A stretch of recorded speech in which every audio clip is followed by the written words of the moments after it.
విజయవాడ ఇంద్రకీలాద్రిపై భక్తుల రద్దీ కొనసాగుతోంది.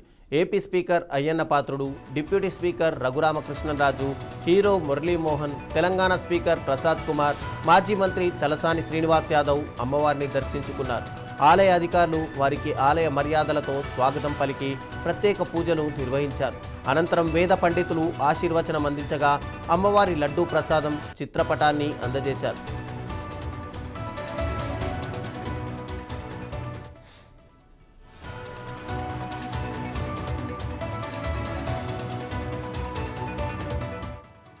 ఇంద్రకీలాద్రిలో రేపటి నుంచి శాకాంబరి ఉత్సవాలు ప్రారంభం కానున్నాయి.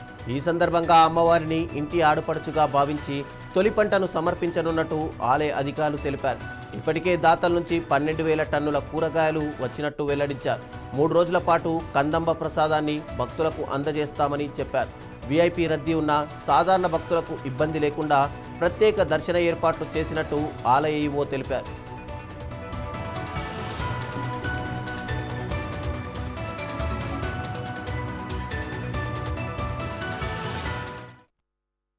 మనకు శాకాంబరి ఉత్సవాలు రేపు ఉదయం నుంచి స్టార్ట్ అవుతున్నాయి.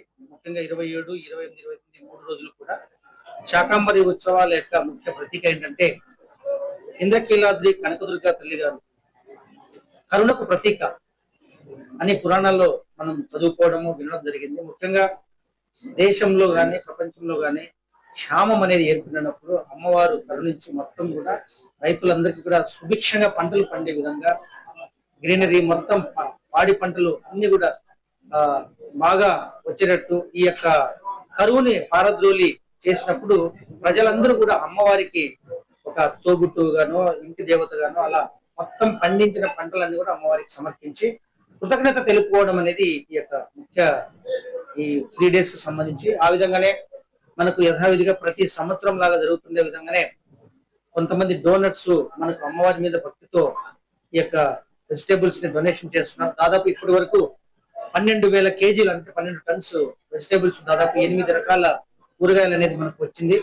ఈ రోజు ఆల్రెడీ స్టార్ట్ చేశారు. మొత్తం కూడా ఈ రోజు నైట్ అంతా కూడా మనం యొక్క అలంకారము ఇన్సైడ్ టెంపుల్ గానీ బయట ప్రకారం గానీ రాజగోపురం గానీ ఇవన్నీ కూడా మనం భక్తులకు కనువిందు చేసే విధంగా ఈ 3 రోజులు కూడా ఈ యొక్క శాకాంబరి ఉత్సవాలు అమ్మవారు దర్శనమిస్తారు. మొదటి రోజు కూరగాయలు, 2వ రోజు పళ్ళు, 3వ రోజు డ్రై ఫ్రూట్స్, ఈ విధంగా రోజుకు ఒక రూపంలో అమ్మవారు అందరినీ కూడా భక్తులకు దర్శనమిస్తారు.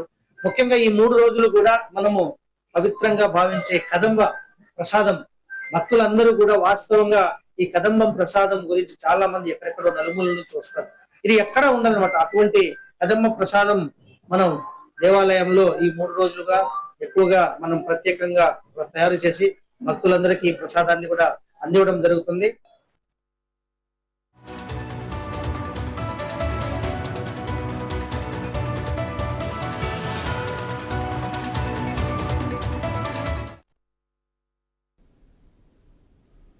ఇవి ఇప్పటివరకు ఉన్న అప్డేట్స్. మరిన్ని అప్డేట్స్ కోసం చూస్తూనే ఉండండి 9+ న్యూస్.